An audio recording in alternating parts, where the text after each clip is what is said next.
एक बहुत ही खूबसूरत राज्य था खनकपुर। राज्य में सब तरफ खुशहाली थी। वहाँ का राजा भैरव सिंह अपनी प्रजा के प्रति बहुत वफादार और प्रेम भाव रखने वाला राजा था। उसी राज्य में एक परिवार रहता था जिसका मुखिया ख्याली चंद था। ख्याली चंद के दो बेटे थे जिनकी चिंता हमेशा ही ख्याली चंद को सताती रहती थी कि उनके जाने के बाद वो अपना गुजारा कैसे करेंगे। एक दिन ख्याली चंद ने अपने दोनों बेटों की बुद्धि परीक्षण की बात सोची और अपने पास बुलाया। पिताजी, आपने हमें बुलाया? आओ बेटा, जैसा कि तुम दोनों जानते हो, अब मेरी सांसें कभी भी थम सकती हैं। तो आखिरी समय में चैन से मैं मर सकूं, इसलिए सोचा कि आप दोनों मेरे जाने के बाद अपनी बुद्धिमत्ता से जीवन यापन कर पाओगे या नहीं, मैं अपनी आंखों से ये देखना चाहता हूँ। पिताजी, अगर आप बुद्धि परीक्षण या कुछ इससे संबंधित कार्य करने को कहोगे तो मेरा ख्याल तो मन से निकाल दीजिए, क्योंकि मैं तो अपनी पहलवानी में ही खुश हूँ। और दिमाग का प्रयोग ना पिताजी, आप छोटे से जो बन पाए वो करवा लीजिए। और ये बोलकर चमन अपना मुद्गल उठाकर अखाड़े में जाकर व्यायाम करने लगा। बेटा रोशन, चंदन तो पहलवानी कर अपना गुजारा कर लेगा, लेकिन तुम्हारा क्या होगा? पिताजी, आपका रोशन ही तो है जो आपका नाम रोशन करेगा। मैं कोई छोटे मोटे काम नहीं करने वाला, राजा का सलाहकार बनूंगा पिताजी। अरे तुम इतने बड़े बड़े सपने देखना बंद करो भाई, हैं? और कोई काम सीखना शुरू कर दो ताकि कल को कोई तुम्हें लड़की दे सके और तुम अपने परिवार का भरण पोषण कर सको, समझे? पिताजी, बनूंगा तो मैं सलाहकार ही, चाहे कुछ भी हो। अच्छा ठीक है, तो फिर दो अपनी बुद्धि का इम्तिहान, ताकि मुझे तसल्ली हो जाए कि तुम राजा भैरव सिंह के दरबार में सलाहकार बनने के लायक हो। हाँ हाँ पिताजी, जो आप बोलोगे मैं वो करूंगा। कहिए आप। तुम्हें अपने बुद्धिमत्ता साबित करने के लिए 3 पड़ाव पार करने होंगे, जिसमें सबसे पहले किसी समझदार लड़की से शादी करनी होगी। उसके बाद क्या करना होगा पिताजी? दूसरा पड़ाव पहला पड़ाव पार करने के बाद बताऊंगा, पहले इसे पूरा करो। जैसा आप कहें पिताजी। और घर से बाहर निकल जाता है। अब देखता हूँ बिना काम काज के शादी कैसे रचाता है, सब अकल ठिकाने आ जाएगी। इधर रोशन राज्य के एक जमींदार के खेत में काम कर रही कुछ औरतों को देखकर, आपसे एक बात करनी है, बहुत जरूरी। जी बोलिए, क्या बात करनी है? मेरा नाम रोशन है और मैं पास ही में रहता हूँ। आपसे शादी करने का प्रस्ताव रखना चाहता हूँ। शादी का प्रस्ताव? हाँ, आप क्या काम करते हैं श्रीमान? मैं राज दरबार में सलाहकार नियुक्त होने वाला हूँ। क्या? अपनी हालत देखो पहले, कुछ भी बोले जा रहे हो। राज दरबार में सलाहकार?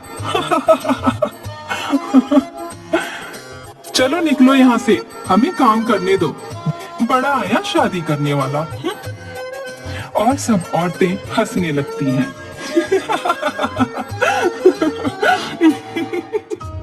हाँ हाँ जा रहा हूँ, देखना सलाहकार तो बन के रहूंगा। गजब की बेइज्जती कर दी, अब क्या करूं? कुछ और सोचना पड़ेगा। हाँ ये सही रहेगा, घी टेढ़ी उंगली से निकलेगा। रोशन अपने एक दोस्त के पास गया जो उसी राज्य में जोहरी का काम करता था। कैसे हो दोस्त? हाँ रोशन, बहुत दिन बाद दिखे आज, बताओ क्या काम पड़ गया आज? अरे काम कुछ नहीं, बस ऐसे ही। भाई बचपन से जानता हूँ तुझे, अब बता दे। अरे मुझे कुछ सोने के सिक्के चाहिए जो तुम्हें शाम तक वापस लौटा दूंगा। अच्छा, शाम तक लौटा भी देगा? ऐसा क्या करेगा भाई? वो बाद में बताऊंगा यार। तेरे लिए भाभी लाने का विचार है। बस कर, बड़ी बड़ी मत हाँक। ये ले, लेकिन शाम तक लौटा देना। रोशन वहां से सिक्के लेकर एक पनघट पर जा पहुंचा और वहां उसने देखा एक सुंदर सी लड़की पानी भर रही थी और रोशन उसके सामने से गुजर गया और एक एक करके सोने के सिक्के गिराता जा रहा था। अरे हाँ, इस बेचारे राहगीर की कमाई तो गिर रही है, मुझे इसे बताना चाहिए। अरे अरे सुनो, आपके सिक्के तो गिरते जा रहे हैं। रोशन उसकी आवाज सुनकर अनसुना कर आगे बढ़ता रहा। लड़की दोबारा चिल्लाई, अरे भाई रुको, अरे सुनो, सिक्के गिर रहे हैं आपके। भाई सुनकर रोशन गुस्से से रुका और बोला, क्या है? कौन हो तुम? भाई मत कहो मुझे, समझी? अजीब इंसान है, एक तो मदद कर रही हूँ, ऊपर से मुझ पर ही चिल्ला रहा है। हाँ? क्या खाक मदद कर रही हो? मेरी सारी मेहनत पर पानी फेर दिया। अच्छा जी, उल्टा चोर और कोतवाल को डांटे। हाँ? और नहीं तो क्या, पूरे 2 साल बाद मुझे पसीना आता है जो गिरते ही सोना बन जाता है। अभी बस मुझे पसीना आना शुरू ही हुआ था कि तुमने मुझे टोक दिया। क्या सच में? ऐसा है तो तब तो तुम बहुत ही अमीर इंसान होगे। हाँ, घर गृहस्थी सब बढ़िया होगा। हाँ? और नहीं तो क्या, अब जाने दो मुझे। कहीं ऐसा मत बोल देना कि मुझसे शादी कर लो। वैसे इतनी भी बुरी नहीं हूँ मैं, आप मुझसे शादी कर अपना घर बसा सकते हैं श्रीमान। नहीं नहीं, ऐसा नहीं हो सकता, मैं जा रहा हूँ। देखो, मैं तुम्हारी अर्धांगिनी बनकर रहूंगी, मुझे अपने साथ ले चलो। रोशन की तो मनचाही बात हो गई और दोनों ने मंदिर में जाकर शादी कर ली। उसके बाद अपनी पत्नी को लेकर वो घर आ गया। पिताजी देखो, आपके लिए बहू लाया हूँ। अरे तुझे लड़की कैसे मिल गई? आप इस घर में रहते हैं? आप तो बहुत बड़े धोखेबाज हो। आपने मुझसे कहा कि आप तो बहुत अमीर हो, सब कुछ है आपके पास। अरे भाग्यवान, तुम देखते जाओ, बहुत जल्दी मैं राज दरबार का सलाहकार बनने वाला हूँ। हाय, मैंने तो अपने कर्म फोड़ दिए, पता नहीं कब बनोगे आप सलाहकार। पिताजी, अब मेरा अगला पड़ाव क्या है? बेटा, पहले पड़ाव में तो तुमने लड़की को पहला फुसला कर शादी कर ली और पूरा कर लिया। अब दूसरा पड़ाव ये है, कुछ दिनों से हमारे राज्य में डकैती की घटनाएं बहुत बढ़ गई है। तुम्हें उन डकैतों का लूटा हुआ सामान यहाँ वापस लाना है। क्या पिताजी, आप मरवाना चाहते हैं क्या मुझे? उन डकैतों से तो बड़े भैया भी पिटकर आ गए थे, मैं भला कैसे उनका सामना करूंगा? वो मैं नहीं जानता, तुम और तुम्हारा काम। रोशन पूरे राज्य में उन डकैतों के बारे में छानबीन करता है और एक दिन अंधेरे में घर वापस आते हुए शमशान घाट के पास कुछ आवाजें सुनाई दी। रोशन ने चोरी छुपे वो आवाजें सुनी। अरे उस्ताद, सबसे बढ़िया जगह है ये, लूट का सारा सामान यहाँ सुरक्षित है। दिन हो या रात, कोई नहीं भटकता यहाँ। सही कहा, भूत प्रेतों का डर तो लगा रहता है, लेकिन काम धंधा तो यहीं से चलेगा। अच्छा, तो सारे डकैत रात को यहीं रुकते हैं। अब माजरा समझ में आया। रोशन घर वापस आता है और अपनी पत्नी के साथ मिलकर कुछ सलाह करता है। अगले दिन सुबह जब ख्याली चंद मंदिर की तरफ निकल गया, तभी पीछे से रोशन की पत्नी ने रोना शुरू कर दिया और रोशन को जमीन पर लेटाकर ऊपर सफेद चद्दर डाल दी। अरे मेरे पति को क्या हो गया? अरे मेरे पति को क्या हो गया? अरे कोई इनका संस्कार करवा दो। मैं तो बर्बाद हो गई। उसकी आवाज सुन आसपास पड़ोस के सब लोग इकट्ठा हो गए और अरे अचानक से रोशन को क्या हो गया? बहुत बुरा हुआ भाई, अभी अभी तो शादी करके आया था बेचारा रोशन। अरे भाइयों जल्दी से ले चलो, सूरज ढलने से पहले संस्कार कर देना चाहिए। कुछ लोग अर्थी को उठाकर शमशान घाट पर पहुंचते हैं।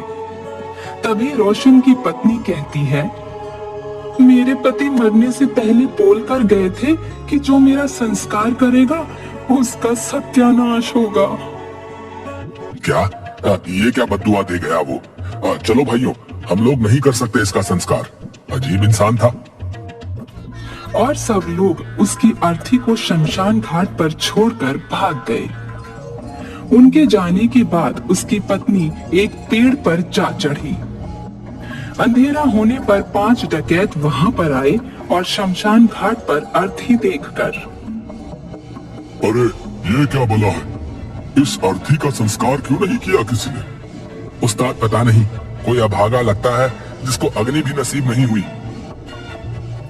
चलो फिर इसका संस्कार तुम लोग कर दो, जो सामान चाहिए लेकर आओ।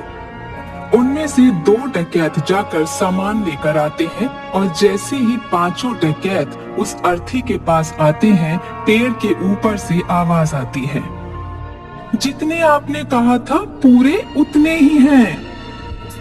ये सुनकर अर्थी पर लेटा हुआ रोशन बैठ गया। मुंह पर सफेद चद्दर और शमशान में अर्थी सब देखकर डकैतों की हालत पतली हो गई। पूरे 5 होने चाहिए, जितने मैंने कहा था। हाँ हाँ, पूरे उतने ही हैं। ये कोई भूतों की माया है, अपनी जान बचाओ। सब डकैत आनन फानन में सब कुछ छोड़कर वहां से भाग गए। उनके जाने के बाद रोशन अपनी पत्नी से, आ जाओ भाग्यवान, पेड़ से नीचे आ जाओ, काम हो गया है। एक बात तो है, शादी मैंने चतुर और चालाक इंसान से की है। अब इतनी तारीफ भी सही नहीं है। चलो डकैतों का सारा सामान उठाओ और पिताजी के पास चलते हैं, वो चिंतित होंगे। पिताजी, आपका दूसरा पड़ाव भी पार कर लिया, अब अगला पड़ाव क्या है? बेटा, 2 पड़ाव पार कर तुमने साबित कर दिया है कि तुम सच में राज दरबार के सलाहकार बनने के लायक हो। अब तुम्हारा अगला पड़ाव राज दरबार में अपने आप को उचित सलाहकार साबित करना ही है। जाओ बेटा, मेरा आशीर्वाद तुम्हारे साथ है। पिताजी, आपके विश्वास को मैं कायम रखूंगा और जल्दी ही अपना ये पड़ाव भी पार कर लूंगा। उसके बाद रोशन राजमहल की तरफ निकलता है। महामंत्री जी, आज पूरे 2 माह बीत चुके हैं, लेकिन अभी तक कोई ऐसा समझदार व्यक्ति नहीं मिला जो हमारे राज दरबार में मुख्य सलाहकार के पद को संभाल सके। क्षमा महाराज, लेकिन कल एक आखिरी आयोजन है जिसमें महल के प्रांगण में मैंने प्रजा में से सलाहकार पद के उम्मीदवारों का आयोजन किया है, जिसमें हम कुछ बिना जहर के सांपों को वहां छोड़ेंगे। जो कोई निडर और साहसी हुआ तो किसी अच्छे तर्क के साथ हमारे लिए उचित उम्मीदवार होगा महाराज। कल इसका फैसला भी हो जाएगा महामंत्री। सभी उम्मीदवार खुले मैदान में खड़े हैं, जिसमें रोशन भी शामिल है। मैदान के पीछे एक दीवार है जिसे कोई भी आसानी से फांद सकता था। ऊंचे मंच पर महाराज भैरव सिंह और कुछ मंत्रीगण विराजमान हैं। योजना अनुसार मंत्री जी ने भीड़ को देखकर सपेरे को सांप छोड़ने का आदेश दिया। अरे सांप भागो! बाप रे, बहुत जहरीला सांप है, भागो भैया भागो! सब तरफ अफरा तफरी मच गई। सब लोग दीवार फांद के मैदान से बाहर हो गए। सिर्फ रोशन मैदान में खड़ा रहा और सांप उसके आसपास से निकल रहे थे। क्या नाम है तुम्हारा साहसी पुरुष? मेरा नाम रोशन है। क्या मैं जान सकता हूँ कि तुम्हें मौत से भय क्यों नहीं है? मंत्री जी, मौत से भला कौन नहीं डरता, लेकिन यहाँ पर बात विश्वास और हौसले की है। हम बचपन से महाराज की छत्र छाया में पले हैं और एक पल में ये कैसे सोच लें कि वो हमारी जान बिना किसी वजह के ले सकते हैं। मेरा अपने राजा के प्रति अटूट विश्वास यहाँ खड़े रहने की वजह है। बहुत खूब रोशन, तुम सच में एक निडर और समझदार इंसान हो। तुम सलाहकार पद के लिए हमारे राज्य के सबसे योग्य प्रतियोगी हो। महामंत्री जी, हमारी तलाश खत्म हुई। धन्यवाद महाराज। मेरा बचपन का सपना कि राज दरबार का सलाहकार बनूंगा पूरा हुआ। इसके बाद रोशन के पिता और उसकी पत्नी सब लोग राजमहल में बने सलाहकार के कक्ष में रहने लगे और रोशन अपनी राज्य की सेवा में लग गया।